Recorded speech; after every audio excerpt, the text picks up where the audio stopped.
大家好啊！今日分享一條有趣嘅數學題啦。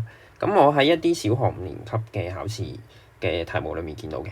咁然之後奧數題嗰度都見到類似嘅題目嚇，即係依家啲考試卷出得越嚟越難㗎啦，好似一啲奧數題嘅咁。好，今次呢一個咧揾三角形面積啦嚇，咁要計藍色呢個部分嗰個面積，咁佢冇直接俾你個底同高，OK。咁然之後三角形面積大家都知㗎啦，底乘高除2係啦。咁到底藍色呢個點樣去計？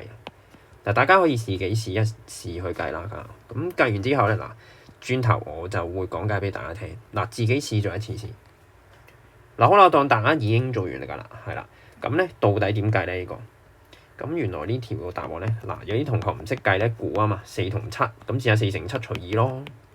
咁計到去14係啦。咁原來咧答案真係14，真係4乘7除2。咁但係到底點樣去底同高係4同7咧？係啦。咁呢度用到嘅技巧咧，原來要對接喎。嗱，打斜呢度咁樣，我哋要對接。咁要用呢個技巧。咁你自己想像下對接張紙嘅話咧，應該咁樣啦。呢度會有個直角三角啦。然之後藍色嗰部分咧，接完之後咧，應該會變咗喺呢個位嘅喎。OK。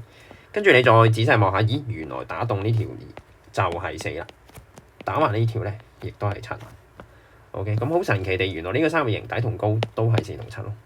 咁樣就計到答案。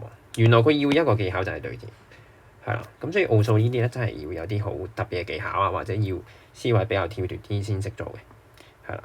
嗱，我哋下次咧再分享一啲更多有趣題目。